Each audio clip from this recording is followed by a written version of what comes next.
ژوند په هره شعبه کې لکه چې نارینه ورته ضرورت لري، په دې معاصر دور و زمان کې زنانه ورته ضرورت لري. او دومه خبره او مهمه خبره ده چې د موږ یو تعداد داسې په نام علما یا دینی پوهان دي چې هغه عصري علومو ته دینی علوم نه وایي. دا یوه لویه غلطي ده. الله عز وجل چې په قرآن عظیم شان کې حضرت آدم علی نبینا علیه الصلاة والسلام د خلافتو د مسجد د ګرځېدلو کوم اصل علت او اساس بیانوي، هغه د آدم علیه السلام علم وعلم آدم الاسماء كلها. او آدم علیه السلام ته د صلاتو، د زکاتو، د حجو، د رمضانو، د روزې علم نه و، هغه ساینسي علوم و او تجربوي علم و، خارجي علم و، دنیوي علم و. هغه دنیوي علم په برکت باندې الله عز وجل د مسجود الملائکه وګرځاو او مستحق د خلافت وګرځاو او ملکی ورته تسلیم شوی. بناءً معاصر علوم ته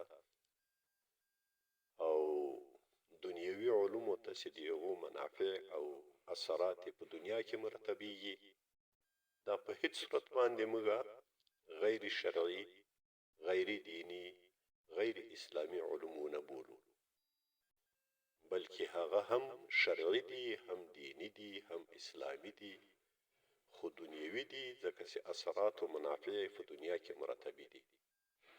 لکه اخروي علوم چې اثرات او منافع او ثوابونه یې بدي په آخرت کې په باندې مرتبېږي، نو د هغو په لحاظ باندې هغو ته اخروي علوم ویل کېږي، او هغه دینی علوم دي، اسلامی علوم دي، قرآني علوم دي. نو همدارنګه دا دنیوي علوم او معاصر علوم، ساینسي علوم، دا هم دینی دي، هم اسلامی دي.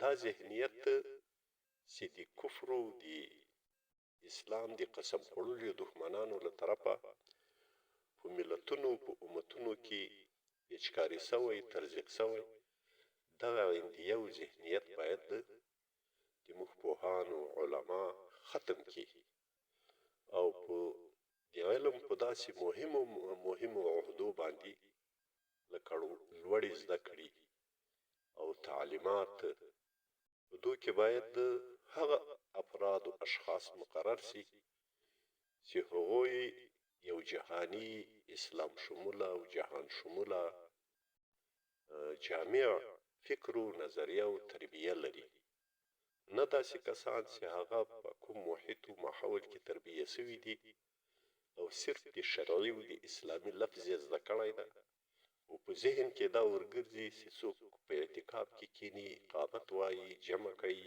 اذان کوي، 5 وخته لمونځ کوي، دا شرعي ده او دا اسلامي ده، او نور له دې اخواته ټول شیان غیر مقصود، غیر مطلوب او غیر اسلامی دي.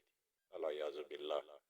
داسې اشخاص و افراد خصوصا د تعلیم او د علم په شعبو په ارګانونو باندې باید مسلط نشي. اقول قولي هذا استغفر الله لي ولكم ولجميع المؤمنين والمؤمنات. د نړۍ هر غافل په اذان ویښوم، زه بلال خوب ولې جهان ویښوم، زه بلال خوب ولې جهان ویښوم.